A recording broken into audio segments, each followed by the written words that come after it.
Government of Kenya is going to work with you as we fashion the Hustler Fund.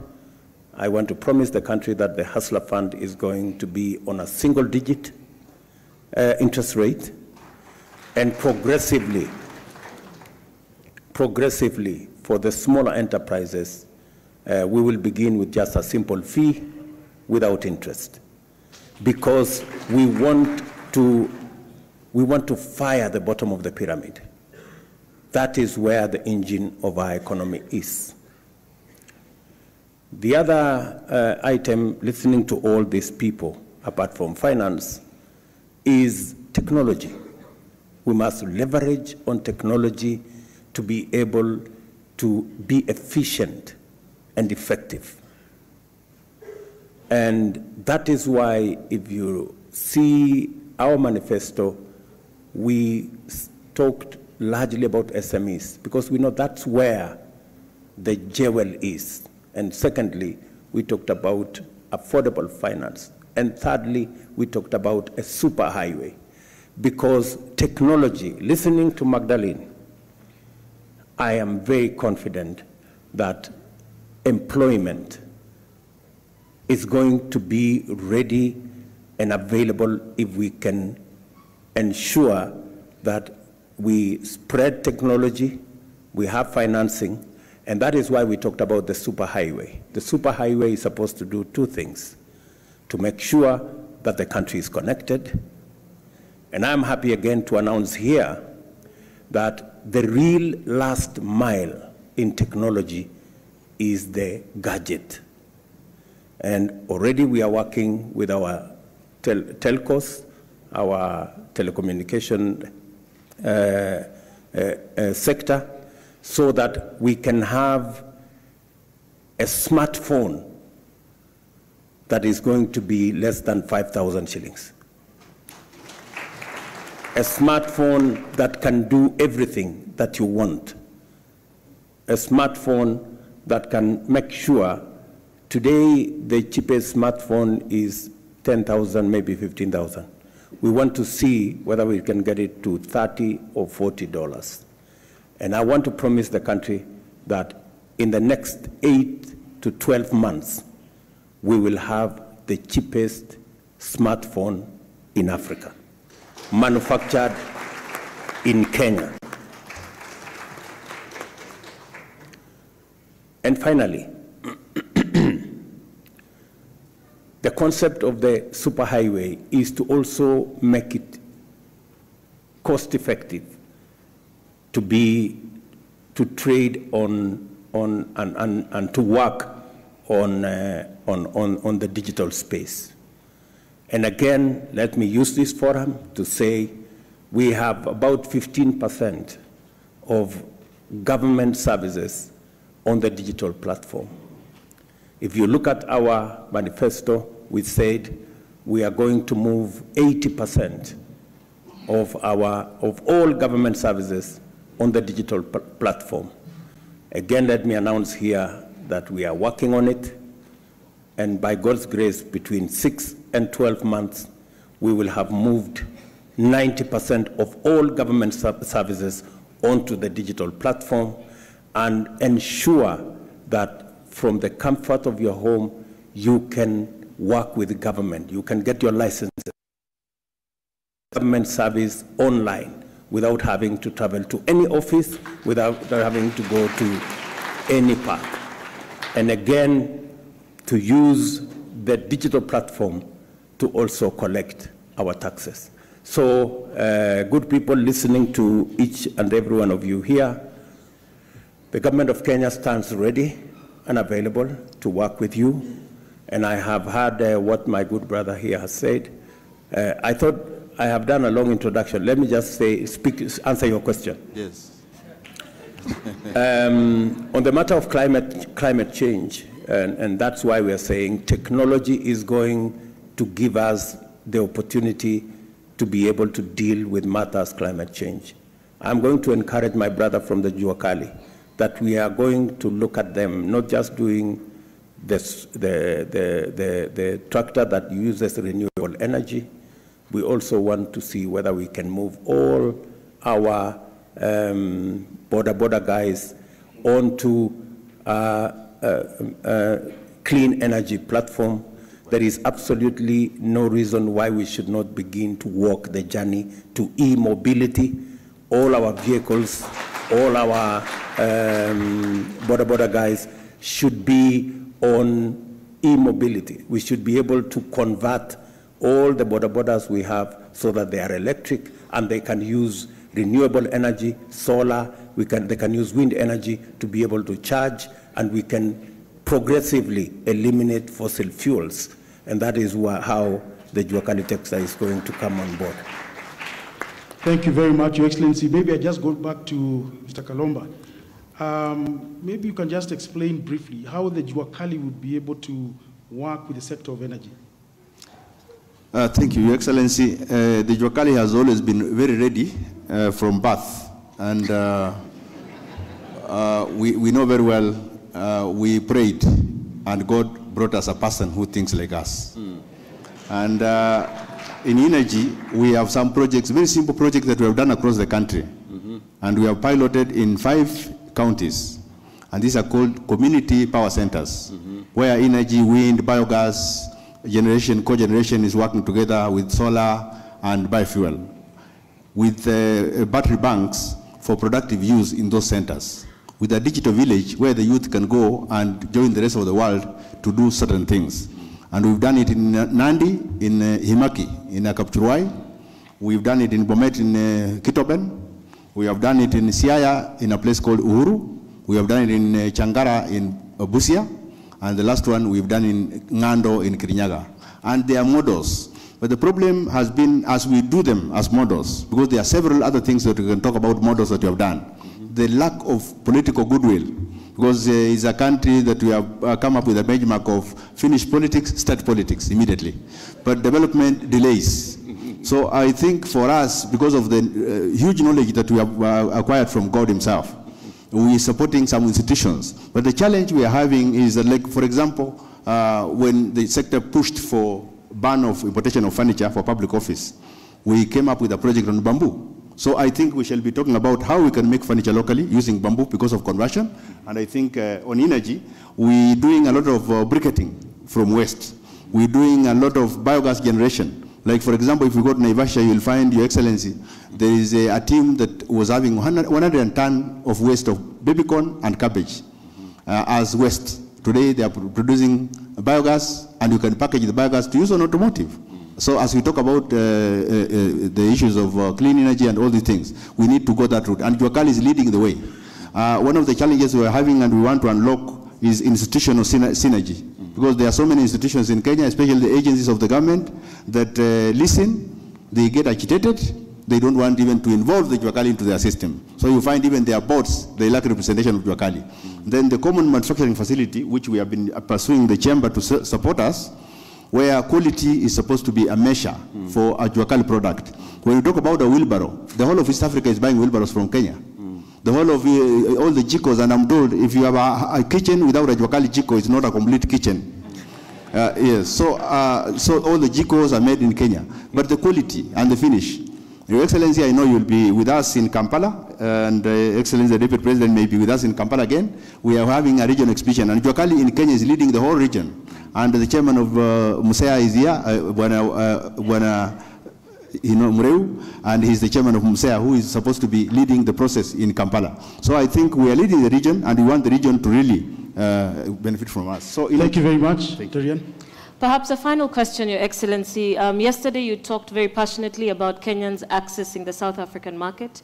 Your Minister for Trade talked about the fact that it is smaller businesses that are doing the majority of exports, meaning that, which explains why we are only exporting products worth about $38 million, yet they are exporting they're sending products here worth $650 million. What word do you have for the business people that are here today, both from the small business sector and the medium sector? Let me first speak to the issue raised by Juakali. You talked about political goodwill. So me sitting here, I am a bundle of political goodwill.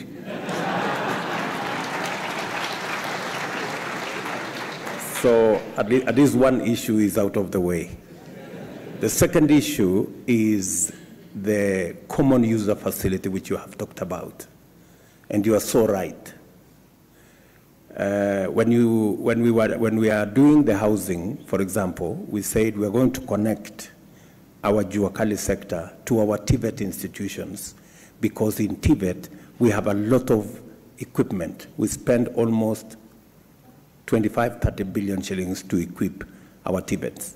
And we are now saying there must be a working formula between the Juakali and our TVETs so that the Juakali can leverage on the huge resources and equipment that we have in our Juakali to professionalize their work. But if you look at our manifesto, we have said that we are going to work with the Juakali, link them up to our TVET institutions, and create a common user facility where we have the most modern of equipments to be shared by different people in the Juakali sector so that we can elevate the quality and the specifications of the products that they produce. So you are spot on, and I want to confirm to you that is a plan we intend to implement. And it's going to cover the textile sector, the leather sector, the wood sector, the metal sector. All those sectors will be covered in our common user facility that we are going to equip, either in every county to begin with, then we will move to the sub-county, and then we will move to the Juakali sheds, which can be shared by different Juakali players, because it's expensive for one person to buy. But once we put a common user facility under the management of the Juakali, they can share in the common user facility for all the equipment that they need to be able to elevate the quality of their products to the correct level. On the item that was mentioned by Terian, yesterday, we not only unlocked matters to do with travel, we also unlocked and eliminated barriers.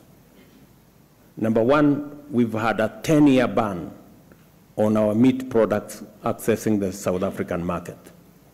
We have committed ourselves, and yesterday in the evening we got a brief from the ministers concerned, but by December this year, the ban will be lifted so that our products can access the South African market. We cannot sell our tea to South Africa. We have a challenge selling our pineapples. We have a challenge selling our avocados, as was mentioned by this young man.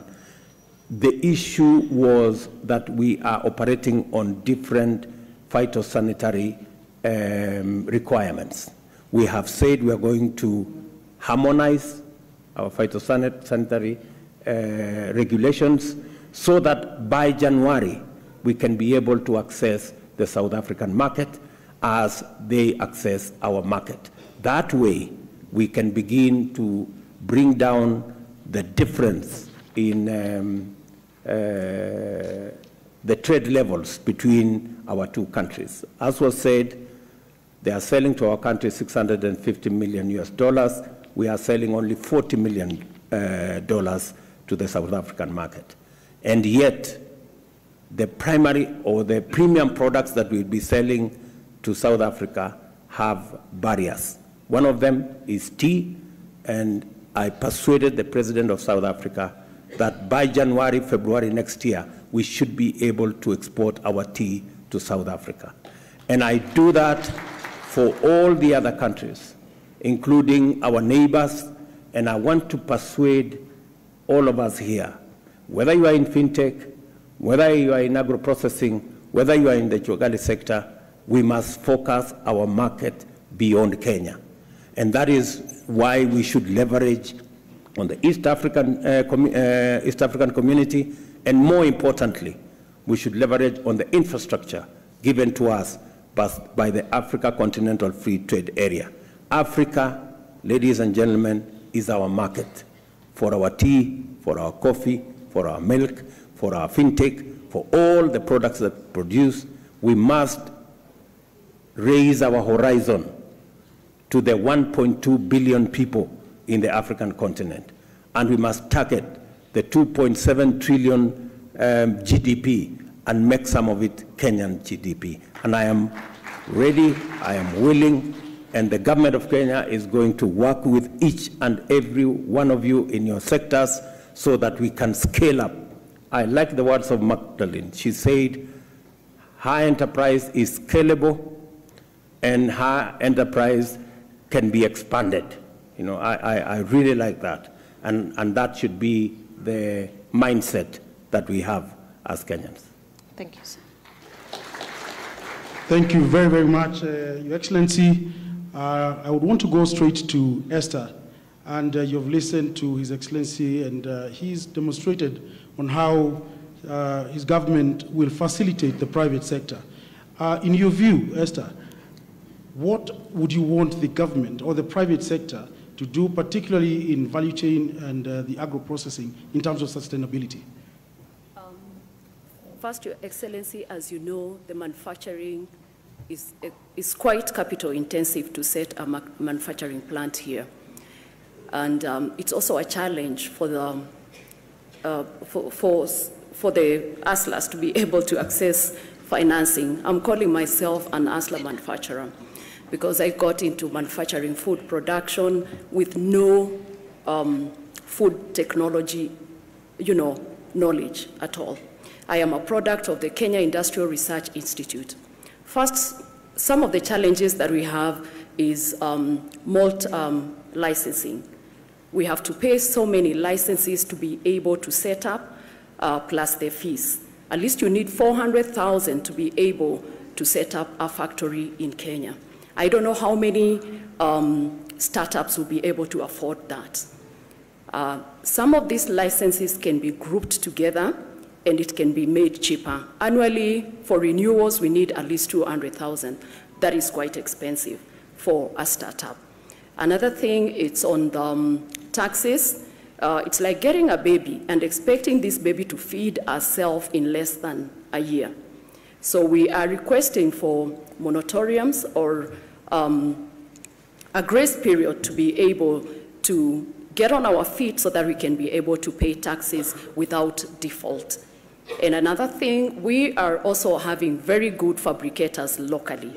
We also need the fabricators to be empowered financially so that we can be able to access machinery without really spending so much, and they can also be able to give us credit terms.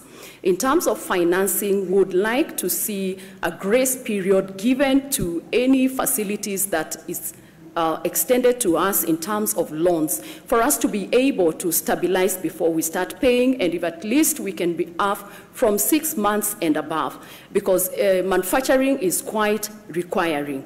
So these are some of the things, and also sensitizing just the consumers on the Buy Kenya, Build Kenya initiative so that we can also be able to support the products that we manufacture here, because I believe we are competitive in terms of packaging. We've really upped our game in branding, and we are good to compete with the international market. A month ago, I was in Germany, and I looked at what is there. And the products that we are having out there internationally are as good as the products that we are manufacturing here and branding here. So we need support in those areas. Thank you. Thank you very much. On that note, we'd like to close our interactive session. Our hustlers, thank you so much for sharing your challenges as well as your successes. Yes, Your Excellency. I think Esther deserves a response. Yes. Because she has spoken to the heart of value addition and agro-processing and manufacturing. Yes. And it is a big component of how we are going to move our products up the value chain. We cannot continue to sell unprocessed, semi-processed, or poorly processed goods in our market. We must up our game, and we must support people like Esther who venture into adding value to our products for local consumption and even for export. This is a subject we have discussed extensively, and that is the reason why I hired Moses Kuria.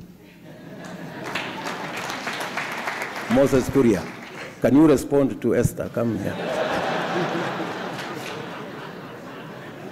Just come to the podium there.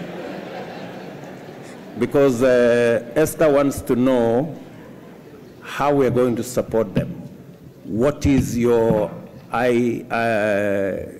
KCD going to do?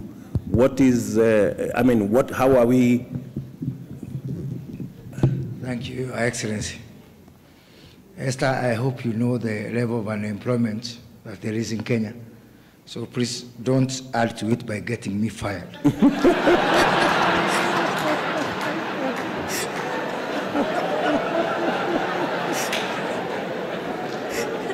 But because I don't want to get fired, Esther, I want to tell you that first, using our Kenya Industrial Research Development Institute, we are now running up to 50 to 100 clients, SME clients whom we are incubating there. From our Kenya Industrial Estate, we have another 50. We are now going to roll out these incubations to every county. And that is the basis. That is the basis of our common user facilities. I have received already a lot of requests, and people are offering land, and I want to thank governors, Your Excellency. Governor of Elegeo Marakwet has offered me land. Governor of Laikipia has offered me land. Governor of Nyeri, actually, where on Saturday I was giving out relief food in Kieni, we have agreed on 150 acres of land available from national government, where we will put up our first pilot common user facility. So I want to tell Esther and all our SME manufacturers, at least you'll have a home. And let me also reiterate, Your Excellency, we don't have a problem of money at all, at all, at all. I've had a discussion with banks. I've had a discussion with the World Bank and other development partners. The problem is what you have alluded to and what President Gatti has alluded to, that the bottom is not organized. We've left our SMEs out there like mushrooms in the world. And what I'm going to do is to work with Esther and all the SME manufacturers, SME exporters, put them together and make them ready to receive money. Because money is one thing, and having an organized architecture that can be able to receive money is another thing. So, Esther, I hope I've convinced you, so you convince my boss. And let me add here, when some counties are giving me land to do common user facilities, other counties are saying they want land, they want to encourage squatting on public land. And that difference, Your Excellency, will start to show. I'm not in a mood to fight. I've fought enough in my life. But you start to see the difference between progressive counties that want to be partner to us and Kenya Kwanza government in developing the manufacturing agenda, the export agenda for the benefit of our people. And counties which make a wrong turn and take us to the past where we were fighting and being antagonistic, you are going to see them start to lag behind others. When that happens, don't blame it on witchcraft. Thank you, Excellency. Thank you. Thank you, Moses.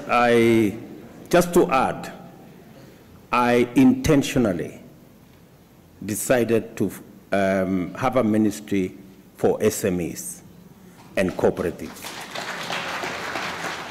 Because for a very long time, SMEs have been relegated to some department in some corner.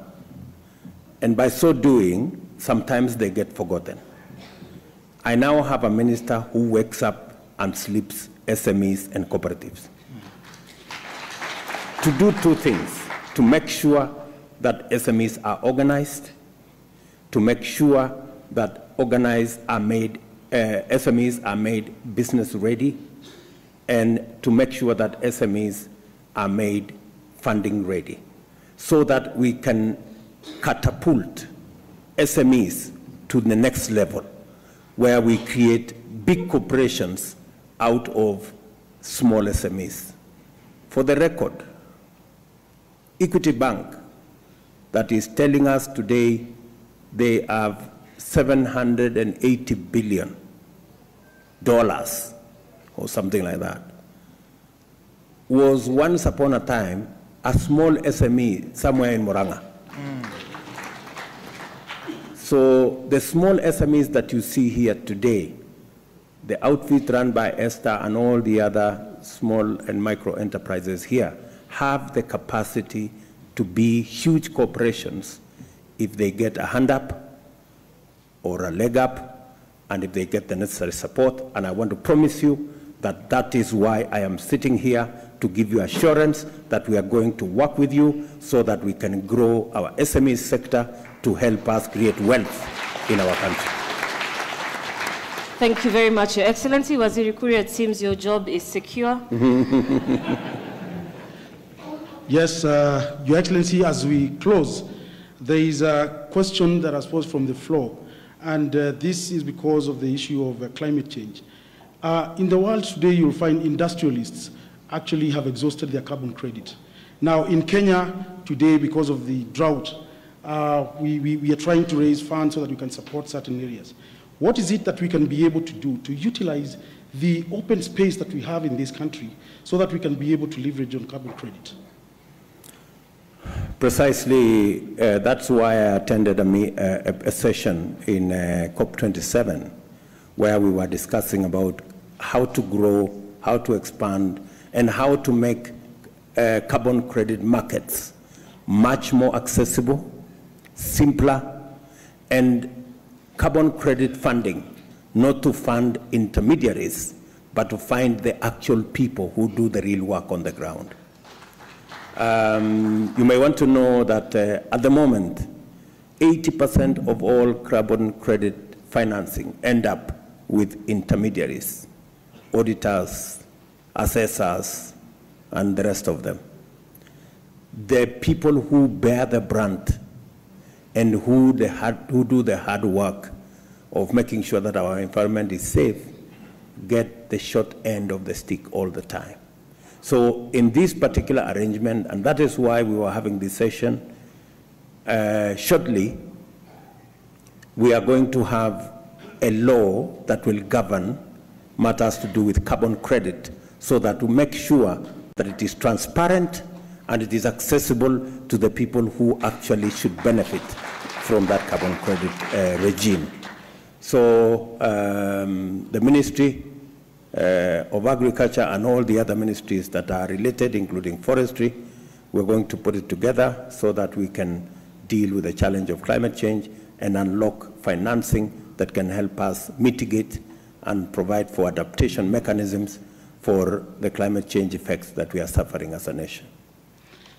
Thank you very much, Your Excellency, panelists, ladies and gentlemen. I think we get to a close with that session, but we as the Kenya National Chamber of Commerce and Industry, we want to commit to you and to your government, Your Excellency, that we shall reorganize and we shall reorganize ourselves so that we can be able to partner with the Kenya Kwanza administration. Thank you very much. Terian. Okay.